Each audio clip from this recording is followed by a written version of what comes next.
I'm Aisha. You can now watch UCF TV 24 hours a day on Bright House Digital Channel 1.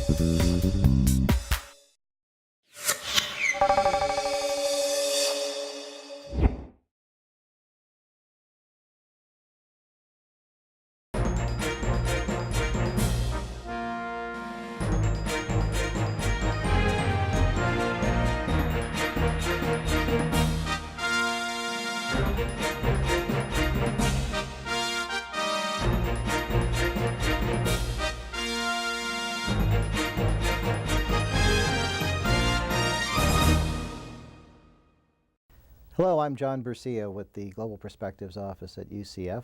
Our guest today is Dr. Stephen Wayne, a political scientist at Georgetown University in Washington, D.C., and the author of the perennial favorite, The Road to the White House. The Road to the White House 2008 is the latest edition. Dr. Wayne, thank you for joining us today. Thank you for inviting me. And the timing of your visit couldn't be better with recent election. Tell us, just by way of an introduction, what your initial response was to the results of the election, and what do you think it means for the nation? Well, I'll tell you about an experience I had. On election night, I was doing analysis for the Associated Press in their television office in Washington, and I left about 11:30 at night. And I came out, and I was amazed. Cars were going around beeping their horns. Collections of people, both African-American, white, Latino, were on corners. A huge celebratory group was in front of the White House. At first I thought they had reversed the Redskins' loss the two or 3 days before. But then I realized this was a real spontaneous celebration. And I think it was that for a number of reasons. Number one, it was the election of the first African-American president. Number two, I think people have had enough of George W. Bush, which is not unusual. I remember at the end of the Clinton administration, people had enough and there was Clinton fatigue. So that's often the case. And number three, there was a prospect of something new and something different. We as a country have been in a rather foul mood for 2 years. We're mad about Iraq, we're mad about the economy, we're mad about the budget deficit. Things just seem to be going in the wrong direction. And this was really a spontaneous celebration that maybe we can turn the corner now. I also think there was one other thing that was going on. Democrats still haven't forgotten how George W. Bush was elected in 2000. And many young people, many African Americans in particular, felt that that election had been stolen, either stolen by Bush, stolen in Florida, stolen by the Supreme Court. It just wasn't right. And I think there was a fear that somehow this election, too, at the end, would have been stolen. And that it wasn't was a real cause of celebration.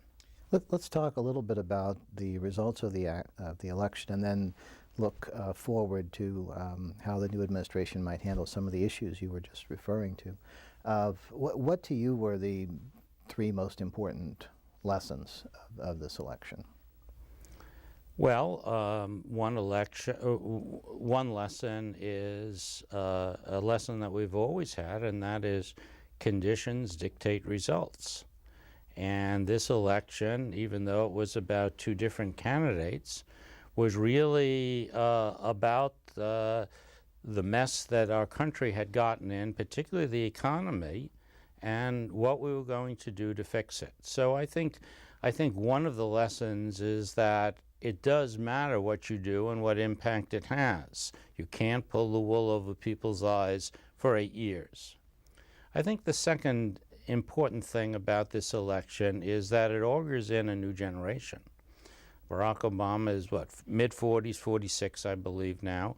And it's a little like passing the torch. That happened in 1960 when President Eisenhower, elderly man, former head of the European Command, left office, and Jack Kennedy came in and gave in his inaugural address that this was a new generation taking over. And I think now we have the passing of the torch, in part from the baby boomers, to people who came up at the very end of the baby boom generation. So it's a new group of people and hopefully new ideas, and I think that's exciting. The third most important aspect of the election was the way in which the revolution in communications technology affected the election. The Obama people understood the internet and its potential. They raised money on it, they gained volunteers from it, they mobilized supporters, they got people excited. When the Obama campaign was over, they had a list of 10 million web addresses that they could use. They had probably as many cell phone numbers. A lot of people categorized into different zip codes. It has changed and will change the way in which presidential elections are run in the future. Could you sort of compare and contrast how the Obama campaign ran versus McCain and maybe even earlier during the primaries? Because it seemed like they were running 20th century campaigns. First of all, the Obama campaign was a bottoms-up campaign. They encouraged people to communicate with their friends about Obama, but not using the standard Obama campaign material, but why you like him. Tell your friends how you feel about them and get them to tune on to YouTube or MySpace or go to this very interactive Obama website and excite people about the candidate. So this was, and many of the blogs, the Obama blogs, actually were in use and had started even before the campaign was officially organized. And clearly they raised money tremendously by using the campaign and by connecting with voters. So that was very professional and sophisticated. Thirdly, it was a very well-focused campaign. Senator Obama and his aides knew about the Democratic rules and how delegates were allocated, and they concentrated in areas not only where they would do best, but where they'd get the most delegates, whereas Hillary Rodham Clinton did not do that. And so that was a very good use of campaign strategy. And fourthly, Senator Obama had a message that really resonated with voters who were angry at the way things were, and most Democrats were angry at that point. And so it was a message similar to the message that Ronald Reagan had in 1980. In 1979, we had a stagflated economy. The Russians had invaded Afghanistan. Americans had been held hostage for over a year in Iran. Jimmy Carter called it a malaise, and Ronald Reagan says, come on, let's stop this. This is America. It's morning in America. It's a new beginning. And I think what Senator Obama did was to try to generate that same time of optimism and hope. Instead of conflict, he proposed consensus, common values, let's look at what we have in common and what we value, not how we're different and the issues on which we disagree on. And I think that was the kind of way in which Americans want to think of themselves and their countries. So he hit a very responsive note, both Democrats and independents, and later in the country as a whole. Let's talk about some of the issues, starting with the economy, which is issue number one. Where do you think the president-elect is likely to go with that issue, especially in light of the recent conversations regarding the precarious state of the auto industry, for example? We have a very, very serious problem with respect to the economy, and that problem has become more complex because the economies of the whole world are interrelated to one another. If we sneeze, they say, God bless you, all over the world because they think they're going to get the same cold, and many of them have gotten that cold. Now, Senator Obama has tried to appeal to the average American. He says Main Street, not Wall Street. And there are three things that really scare average Americans. One, that they'd lose their house. Two, that they'd lose their job. And three, that they won't have enough money to pay the bills, particularly if somebody gets sick. So clearly, this has to be the focus of the Obama campaign. People can talk about, oh, we have a huge budget deficit. But I haven't met anybody who wakes up in the middle of the night sweating about the budget deficit. They think of their own deficit. They think of the bills that are coming in. They think of Christmas coming and whether they'll be able to get their children presents. So what Obama has to do is carve out a policy that works on the big level, what we call the macro level, but that people feel that it's directed towards them. So the components of his solution have to be at least within a range to try to renegotiate mortgages. Remember, people bought houses. The houses were overly expensive. The bank said, take the money now, you can pay us later. Then when the bills came due, the houses had dropped in value and people didn't have the money to pay for them. So somehow, let's try to keep people in their houses unless what they bought is way out of their reach. Number two, we are in a recession. And you're in a recession, business condenses. And the automobile manufacturers lay off people. The finance companies lay off people. Everybody lays off people, and people are losing their jobs. So he's got to create a program that will increase job training for other sectors, at the same time develop jobs, and at the third time encourage American industry to keep the jobs here, even though labor here is more expensive than it is in the rest of the world. So that's essential. Third thing is the money that people have invested. While pensions may seem a long way off to people who are young, people who are getting older are worried about the loss of their pension, and everybody's worried about the money that I have in the bank or the money that I have in money markets. Is that going to be protected? And so the government has already said we're going to protect this for a limited period of time. He's going to extend that protection. Those things that hit home are the things he's going to have to focus on. What might Obama do personally to show that he's attentive to the bottom line and that he's willing to sacrifice? There has been the suggestion that he consider reducing his own salary. Is that something that you think would be symbolically significant, and could it be used as leverage in trying to encourage others to be attentive in similar ways? Well, that might be symbolic. What he's got to try to do is prevent the companies that the government is helping from paying their executives astronomical amounts at the taxpayer's expense. So he's got to be at the forefront of something like that, and he's got to point to ways in which he, in his presidency, will not be extravagant.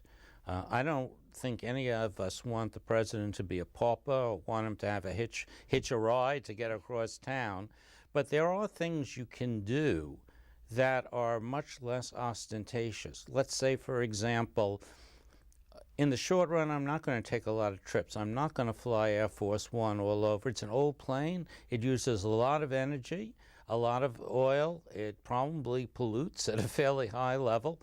One way to show that he means something is to say, these are the small things I'm going to do. Now, if we each do small things like this, the benefit for all of us will be great. I think he's got to come up with some realistic things. He told us in Grant Park, you're going to have to sacrifice. One of the things George W. Bush never asked us to do after 9/11 was to sacrifice. Go to your stores, go on living the way you are. It's hard to fight two wars, spend a lot of money on defense, have certain people in the military up front sacrificing when everybody else is going about their own way. So there should be some efforts made to show how people can help in a very demonstrative way. Maybe volunteer 1 day a month in a local area, or 2 days a month, or maybe if they have extra money, contribute it to this cause or that. He's got to show how to do that.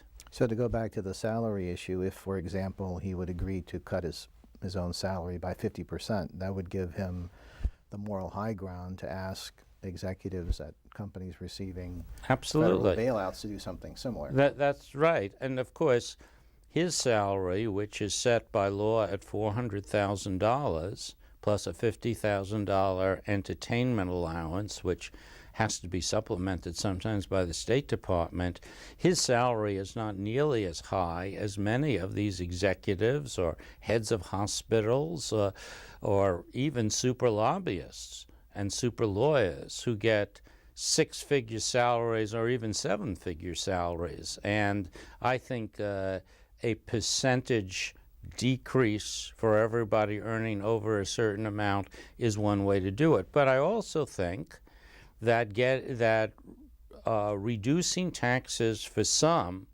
while increasing taxes for those who can afford to pay is also a good idea. You're not going to hurt the economy if you tax people who are earning 200 or families who are earning 250,000. If you raise their tax a little bit, they're still going to get most of the things that they want to get. But people will say, hey, they're paying a little bit more. Maybe it's more equitable. What the American people want is a fair shake. They don't want imposed equality, but they do want things to be fairer. Let's talk about some other issues, including the necessity to bring up the U.S. image in the world.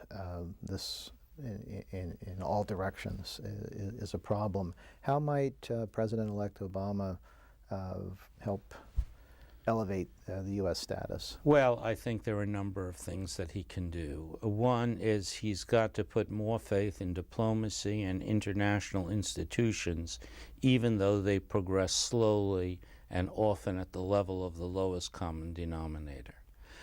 Number two, he's got to start reducing the American presence in Iraq and to be more active in trying to achieve a just peace in the Middle East between the Arabs, the Israelis, the surrounding states, etc., because that's a cause of a lot of problems. And he's got to put some pressure on our friendly governments who don't really have a democratic system to lighten up a bit, to let the opposition have a chance. You don't necessarily have to try to impose democratic elections, because in the short run, a lot of people, such as the people in Gaza, people in other countries are very angry, and they're going to vote in a group of people who may be even more despotic, but on the other side.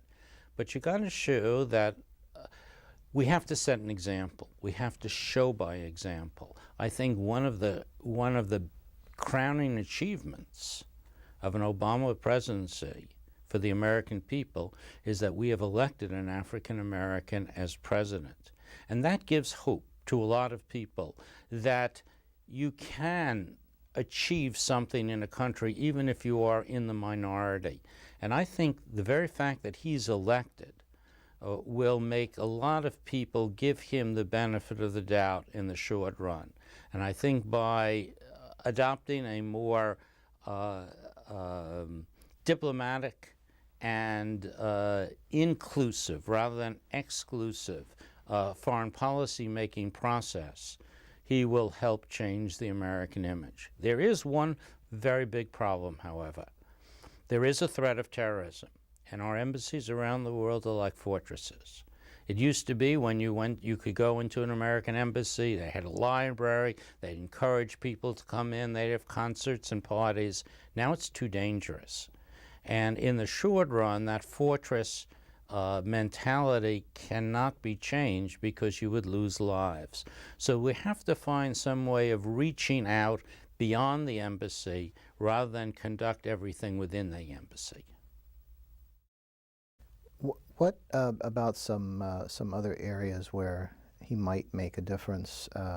We've talked about agendas, and there are some who did not vote for him who are especially concerned about the possibility of a liberal administration, and others say that he would follow a more moderate course. What is your view? What type of administration would he have?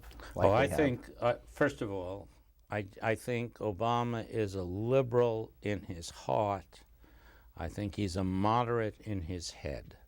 I think he is basically a conservative, consensus-building type of person. He wants to find common ground rather than accentuate the differences. He can read the polls like anybody else. He knows, for example, that in the election poll that we did on Election Day, the big exit poll, only 22% of the people who voted said they were liberal. Twice as many, 44%, said they were moderate. He couldn't pursue a liberal agenda with success because there aren't enough liberals. And the Congress has actually become slightly more moderate, even though the Democrats have increased their number. The people who have been elected have been moderate Democrats, more centrist Democrats. So he is the kind of person who, as an astute political guy, and who, from a personal point of view, is really a middle-of-the-road kind of person. And he is also what I call an anti-ideologue. The only people he can't deal with are what we call true believers, people who have a certain vision, they know it's true, and you can't argue with them. He's very much into deliberative policy making, which means you talk about things, you find areas in common, and you attempt to build on those areas. Now, his big task will be, since he's been talking about change, he's going to have to describe to the American people compromise as if it is change, rather than a sellout. And he's going to have to view incremental policy as if it were innovative rather than step by step by step. With his rhetorical skills, he's got a chance to pull that off with one proviso: if the policy seems to work, if it seems to be producing results. And he has another great challenge, the same challenge that Franklin Roosevelt had in 1932. Ronald Reagan, to some extent, had it in 1980. He's got to renew confidence that the American people have in themselves. He's got to bring optimism back. He's got to develop a very hopeful attitude and then trumpet his achievements, not as his, but as America's. Could you address the experience aspect? There are still some critics who talk about the, quote, lack of experience relative to other candidates and other presidents. Well, go ahead. Well, he does not have, he hasn't served in government as long as Joe Biden, or as long as John McCain has, or as long as many people have. That can be an advantage as well as a disadvantage. He's not as tied to the system as some other people. He may think outside the box a little bit more clearly. But here's a man who has had a diverse life experience, much of which of his own doing. Firstly, he had to find out who he was and where he was rooted. He lived in other countries. He went to different schools, both in Hawaii and in New York. He worked for several years as a community organizer and as a civil rights attorney. He also worked as a state legislator, where you have to work with other people, and he has been a junior senator. So he doesn't have the experience that a lot of Washington politicians have, and many people say, thank God. And to go back to your comments about a new generation, you wouldn't expect that level of experience with a new generation. Not only wouldn't you expect it, but I'm saying something more, you might not want it. Mm-hmm. Because with experience is, what are you experienced in? The way things play out in Washington, the way politics works, the partisanship, how you can play this game or that game. And that builds up a high level of almost what you can't do because it's never been done before. Lacking that kind of experience opens his door a little bit. Why not try this? Well, it didn't work 10 years ago. Well, I wasn't here 10 years ago. Let's try it again. So I think you can be more open to trying new things. They're not all going to be successful. And it will be difficult to operate as a post-partisan president within a partisan political environment. But nonetheless, with a celebration in his victory, with Americans pulling for him as they pull for every new president in the beginning, with foreign leaders giving him the benefit of the doubt because they think anything will be better than the 8 years where we've had to deal with George W. Bush, who wouldn't listen and who was going to do what he wanted to do within his frame of what was best, that we're going to give the new guy a chance. And I think all of that will help him start off on the right foot. Now, don't misunderstand me. He has inherited the worst mess that any new president has had since Franklin Roosevelt came in 1932 or Abraham Lincoln in 1860. We have, our economy is in dire shape. There is unemployment. There is a huge budget deficit and a very large debt. We're involved in 2 wars. We lack adequate health care. We have a polluted environment which is getting worse and we alone can't control. Energy costs have gone up. He's not a magician, but hopefully he can begin to change that and change the mood of America. And if he changed the mood of America, he'll be viewed as successful as Ronald Reagan was. Well, to conclude, as you look ahead to the first 100 days of the new administration, what are 3 things that you think could happen or that you would recommend for him to do to get things started? Well, he's going to try to develop get money passed to extend unemployment benefits, to give money to states and cities so that they can rebuild their infrastructure and create jobs. He's going to provide a calming influence, hopefully, for the investment community and the stock market. That's number 1. Number 2, he's going to pull troops out of Iraq, and he's going to tell the Iraqis in no uncertain terms, here is a timetable, we're going to adhere to it. You've got to provide your own defense. If you don't, that's your business. It's not ours. And thirdly, within the United States, he's going to have to put under this economic umbrella health care, energy, helping the environment in some way to start the first steps going. A lot of these things take a lot of time to have an effect. And what he's got to try to do is show that this is more than words. This is possible. Let's get some legislation out. Let's monitor it. And maybe in a year or so we can turn things around. Thank you very much, Dr. Wayne, for sharing your thoughts with us today. Thank you for having me. And thank you for the Global Perspective Show. I'm John Bercia, and we'll see you next time.